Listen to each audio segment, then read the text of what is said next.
एका मुलासाठी मी माझं शिक्षण पण थांबवलं, घर पण सोडलं. तेव्हा डोक्यावर फक्त प्रेम आणि प्रेम आणि प्रेमच होतं, बाकी काही विषय नव्हता. मला त्या मुलाकडून त्रास होत होता. पप्पांना फोन केलेला, सांगितलं की तू आमच्यासाठी मेलीस. मला त्या कामामुळे माझं पोट भरते, त्यामुळे मी माझ्या कामाला जास्त प्राधान्य देते. जे होतं ते चांगल्यासाठी होतं, फक्त कमी येते मम्मी पप्पांची, बाकी कोणाची नाही. माझी बोलायची कधी धाडस नाही झालं. मी नाही म्हणलं तर मी कमवून त्यांना घालू शकते, पण माझी इच्छा आहे ती.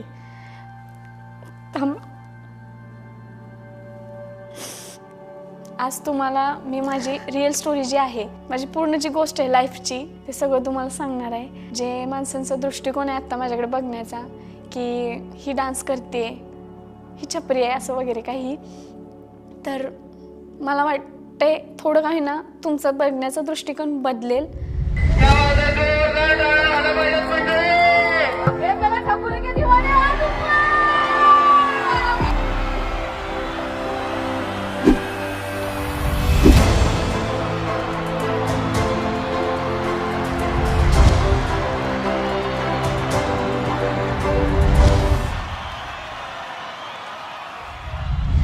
नमस्कार, मी DJ वैभवी, म्हणजेच तुमच्या सर्वांची लाडकी छकुली.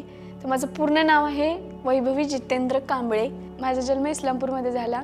मुंबईत आमचे पप्पा रिक्षा चालवायचे, मम्मी हॉस्पिटलमध्ये चहा विकायची, पाणी द्यायची, गरोदर महिला असतात त्यांना. नंतर तिथनं मी 10वी पास केली. कराडात आपल्या SGMला ॲडमिशन घेतलं 11वीत. एका मुलासाठी मी माझं शिक्षण पण थांबवलं, घर पण सोडलं. सगळे नातेवाईक तुटले आणि अजूनही तुटलेले आहेत ते.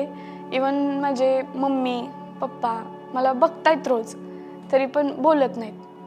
ते बघून सुद्धा न बघितल्यागत करतात. अशा समोर असतात पण कधीच नाही, ओळख कधीच दाखवली नाही अजूनसुद्धा. आता परवाचीच गोष्ट आहे, समोर आलेले, रिक्षात होते, मी पुढं होती माझ्या गाडीवर, तरीही तसंच कधीच नाही ओळख दाखवली.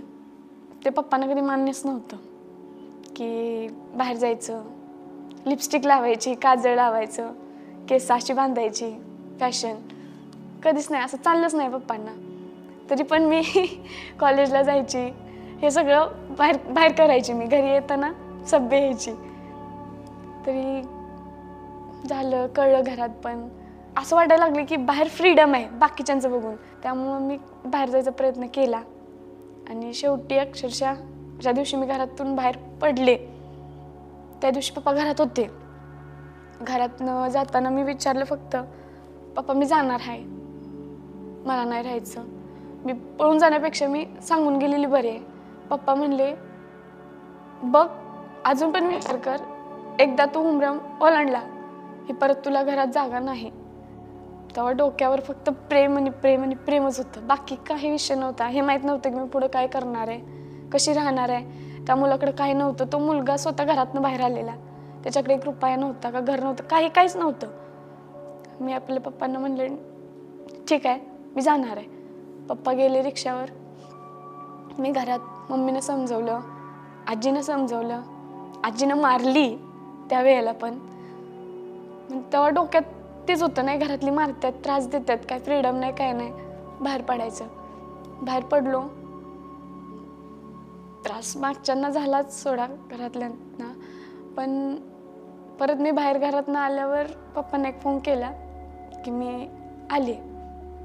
पप्पा म्हणले, ठीक आहे, ओके, गेल्यास ना सुखी राहा, एवढं फक्त म्हणले. तेव्हापासून अजूनही पप्पांचा माझा कॉल नाही, का भेट नाही, का काहीच नाही. घराच्या बाहेर पडल्यावर तेव्हा अक्षरशः ज्यूस पिऊन झोपलेलो आम्ही. आणि तेव्हा असं पण नव्हतं कोण हे ओळखते ते ओळखते. एक भूक होती पोटात, पैसे पाहिजे होते, गरज होती पैशाची. म्हणून त्यावेळेस ज्याच्यात आम्ही राहत होतो त्याची बहीण इव्हेंट मॅनेजमेंट करत होती. म्हणजे लग्नात जाऊन अक्षदा वाटणे, कॅटरचं काम, हे ती मला सांगितलं दिवसाला आपल्याला 500 रुपये मिळू शकतात. 2-3 वर्ष मी इव्हेंट मॅनेजमेंटमध्ये होती. त्याच्यात आपलं चांगलं चालू झालं. त्याच्यात मी दिवसाला नाही म्हणले तरी 1-2 हजार रुपये तर कमवायला लागले. त्या ह्याच्यावर मी घरात सगळं सामान घेतलं, TV, फ्रीज, जे घरात असतं ते सगळं एकटीने घेतलं, कोणाचं ह्याच्यात काही नव्हतं. ते सगळं मी घर उभा केलं. परत वाद झाला दोघात, ते सामान सगळं विकून टाकलं त्यांनी. इवन त्यांनी सोफाही ठेवला नाही, टी व्ही फोडून टाकला नवीन, सगळंच हेच केलं. पप्पांना फोन केलेला, मला त्या मुलाकडून त्रास होत होता ते मी सांगण्याचा प्रयत्न केला त्यांना फोनवर डायरेक्ट. कधी मी फोन त्यांना केला नाही घरातून बाहेर पडल्यापासून. त्यावेळेस मला सहन नाही झालं.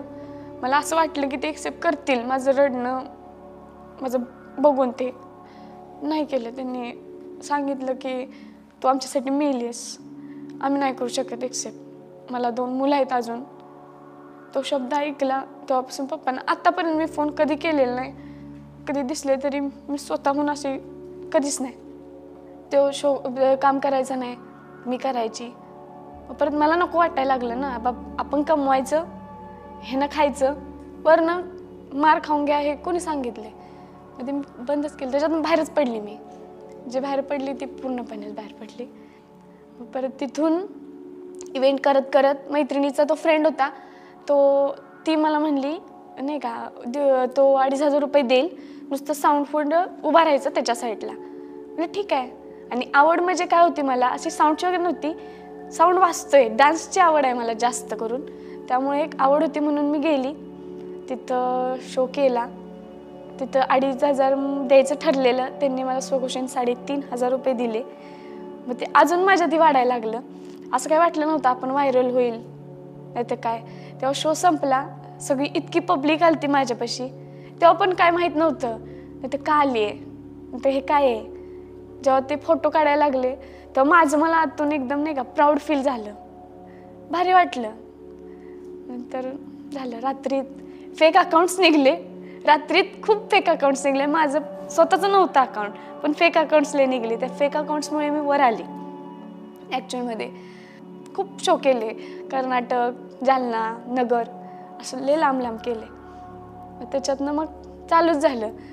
500 रुपयेपासून चालू झालं ते आता नाही म्हणलं तरी माझी एक सुपारी जास्तीत जास्त लांब लाखापर्यंत तरी जाते. पैशाची किंमत काय आहे ती आत्ता कळाली.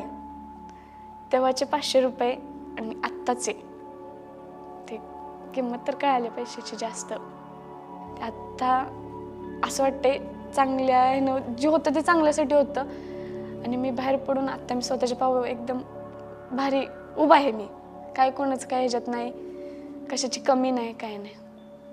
फक्त कमी आहे ते मम्मी पप्पांची, बाकी कोणाची नाही. पण आहे, सेटल आहे. पण त्यांच्याकडे बघून छान वाटते. माझी बोलायची कधी धाडस नाही झालं, पण आहे, व्यवस्थित आहे. मम्मीकडे बघूनच ताकद येते. खरं तर ती शॉपमध्ये कामाला जाते आता सध्या. मी नाही म्हटलं तर मी कमवून त्यांना घालू शकते, पण माझी इच्छा आहे ती.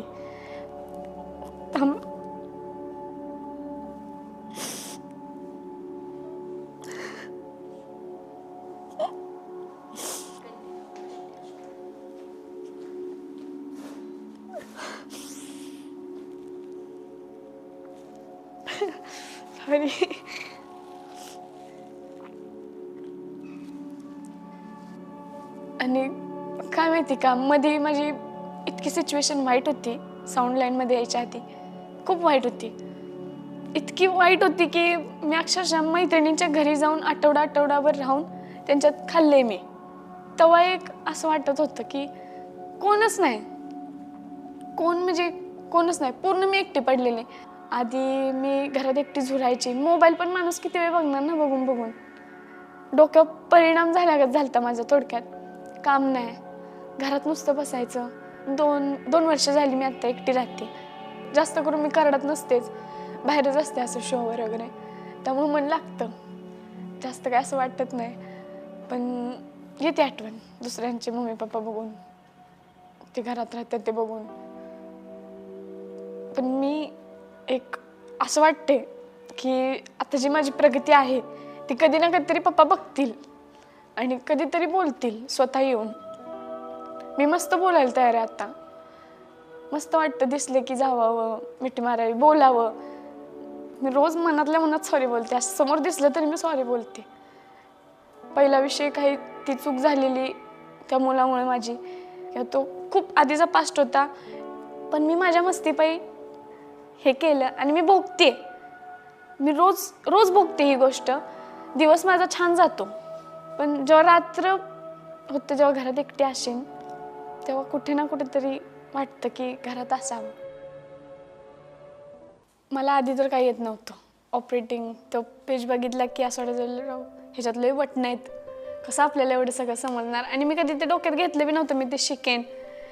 परत परत मला ती आवड व्हायला लागली. मला ते बघून बघून समजायला लागलं की नाही हे इकडं असं आहे तर हे इकडं सेम आलं पाहिजे. जे माणसांना वाटतं मी पूर्ण पिच सांभाळू शकत नाही, ऑपरेटिंग करू शकत नाही, मी सांभाळू शकते. कारण तेवढं तरी मला येते. जर पब्लिक एकदा नाचायला लागली तर त्यांना आपल्याला नाचवायचं आहे. मग ती एकदा जर ताल त्यांनी धरला तर आपण कुठलंही गाणं लावू दे. आता एखादं प्रेमाचं जरी गाणं लावलं, सायलेंट जरी ते असलं तरी पोरं नाचणार. एखादं त्याच्यात ब्रेकअप झालेला असतो, नवीन नवीन असतं, ती मुलंसुद्धा इतकी चेकळून नाचतात की नाही हे गाणं सोडले. आता जे गाणं आलं पाखरं आजाद केलं, हे गाणं मी मायकिंग करून सोडते की चला सोडून गेलेल्या पाखरासाठी एकदा हात वरती, असं मी ते मायकिंग करून गाणं सोडते अक्षरशः. मग तेव्हा तो रिस्पॉन्स भेटतो ना, तो बघण्यासारखा असतो. अक्षरशः सगळ्यांचे हात वरती पण असतात. आणि माझं एक वैशिष्ट्य आहे, साऊंड चालू झाला ना माझे पाय शांत बसत नाही, मी आपोआप हालायला लागते, आपोआप डुलायला लागते. मग ते घराच्या बाहेर जरी साऊंड लावला असेल ना तरी माझा हात डान्स चालू असतो, असा विषय. मग ती हळूहळू बघून बघून बघून आहे ना ऑपरेटिंग मी शिकली. पण हे बाकीच्या पब्लिकला नाही कळत. बाकीची पब्लिक फक्त एवढंच बघते वैभवी डान्स करत्या, वैभवी एक्सप्रेशन देत्या. आणि त्याच्यात जास्त ट्रोल मलाच करतात की आधी छकुलीचा डान्स बंद करा, छकुलीचं बंद करा, हे ते. मी नाही लक्ष देत असल्या गोष्टींवर, कारण माझे फॅन क्लब किती आहे हे मला चांगलं माहिती आहे. मला ऑपरेटिंग करू वाटलं मी ऑपरेटिंग करते, मला डान्स करू वाटलं मी डान्स करते. मी लोकांसाठी नाही करत आहे, मला आवड आहे, मी पूर्ण मला त्याच्यात रमून घेते एकदम. एवढंच फक्त डोक्यात असतं, मी फुल एन्जॉय करत असते माझा शो. काही लोक अशी कमेंट करतात की आता जो नवीन ट्रेंड निघला आहे की हिचा व्हिडिओ पाहिला का बायोत जावा व्हिडिओ भेटेल. व्हिडिओ तर काय नसतो, पण फक्त आपला फोटो आहे आणि ते वरती तेवढं लिहिलेलं आहे टायटल. तर ते विषय काय आहे, ते आहेत ना ते त्यांचे फॉलोवर्स वाढायला, त्यांची आयडीची रीच जास्त व्हायला ते आपला फक्त वापर करतात. त्यांना सांगून पण काही उपयोग नाही आहे, कारण ते करतच राहणार. जेवढं आपण बोलन तेवढं ते जास्त करत राहणार आहेत. त्यामुळे त्यांना काही बोलायचंच नाही. त्रास होतो, जास्त त्रास होतो. तो जेवढा व्हिडिओ व्हायरल होईल ना तेवढं आपली माणसं पण आपल्याला पाठवतात की हा काय विषय, कारण हा कोणाला माहीत नसते जास्त करून. आणि हे फक्त आपल्याला माहिती आहे की नाही हे ट्रेंडिंग आले, ते तेवढ्या पुरतं टाकतात. आपलंच नाही सगळ्यांचं टाकतात, हे पण बाकीच्यांना माहीत नाही आहे. बाकीच्यांना एवढंच दिसते की याला काही आमच्या माणसाचं केले आणि आपण ॲक्शन घेऊन पण आपल्यालाच त्रास आहे, कारण आपण करून करून जास्त किती करणार ना. त्यामुळे त्यांना बोलून काय अर्थच नाही आहे. त्याच्यातले 10% लोक इतकी मूर्ख आहेत ना की चांगला व्हिडिओ जरी मी आता टाकला त्या रील्सला एखादी कमेंट अशी वाईट येते ना, त्यामुळे अख्खा व्हिडिओ खराब होतो. जर मी करते बघवत नसेल ना तर बघू नका. ती तिच्या मार्गाने चालले, मी कुणाचं काही घेऊन नाही चाललेलो. आणि आता काय नवीनच चाललंय, डायलॉग सोडायचं बंद करा, लेडीज ऑपरेटर डान्स बंद करा, फालतूपणा बंद करा, छपरी चाळ बंद करा. मला तर नाही वाटत मी काय छपरी चाळ करत्या. तेवढे माझे फॅन्स आहेत, लहान लहान मुलं आहेत, त्यांच्याबरोबर मी बोलते, हातबीत मिळवते, फोटो वगैरे देते, ते सगळं करते मी. पण असं मला नाही वाटत की मी फालतूगिरी काय करते. आणि ज्यांना वाटत असेल ते त्यांच्या नजरेत खोट आहे, त्यांना मी काही बोलू शकत नाही. ते त्यांचं काम आहे. जळणाऱ्यांमुळं आहे आपण जळणाऱ्यांमुळं. आता मुलांपेक्षा जास्त म्हणायला गेलं तर 50% तर मला जास्त सपोर्ट महिलांचाच आहे. DJ छकुलीच्या नावाचं जे श्रेय आहे ते फक्त पब्लिकला जाते. फॅन्स आहेत तर मी आहे थोडक्यात पब्लिकमुळं, आणि त्यांचं प्रेम मला असंच मिळो असंही वाटतं आणि आहे. तसं मला त्यांचा भरपूर सपोर्ट आहे. मला या माझ्या व्यवसायाने वर आणले. मला अख्खा महाराष्ट्र आत्ता सध्या ओळखते, त्यामुळे मला माझा व्यवसाय इम्पॉर्टंट वाटतोय. तेव्हा ज्या वेळेस माझ्याकडे काही नव्हतं, जर मी माझ्या कामामुळे वर आली तर मी माझ्या कामाला जास्त प्राधान्य देते. कुठे ना कुठेतरी असं वाटते की मला त्या कामामुळं माझं पोट भरते आणि त्या कामामुळं मला अख्खा महाराष्ट्र ओळखतोय. त्यामुळे मी माझ्या कामाला जास्त प्राधान्य देते. मला घरी जाऊ पण वाटते. मी माझं करिअर तर नाही थांबवू शकत, कारण जे आता आहे ते माझं ह्याच्यामुळेच आहे. कारण जेव्हा कोण नव्हतं तेव्हा शो वगैरे होते मला. आता पैसा आहे, इज्जत आहे, अख्खा महाराष्ट्राच्या बाहेरचे पण मला ओळखतात। एवढंच आहे की पप्पांनी थोडंसं मनाव घ्यावं, नाही जास्त बोलावं। एक दिवसाचा फोन असावा मला, आली घरी, जेवली, काळजी घे, एवढंच फक्त। पुढं इतकं सक्सेस व्हायचं आहे मला की मग सांगितलं तुम्हाला, घरातले बोलले पाहिजे, इथंपर्यंत सक्सेस व्हायचं आहे। परत काही नाही झालं तरी चालेल, पण घरातले बोलतील तोपर्यंत तरी सक्सेस व्हायचं आहे आणि ते होणार, कारण मी तितकं कष्ट करते। 100% एक दिवस होणार आणि होईल पण, होप नाही सोडायचं, होईल।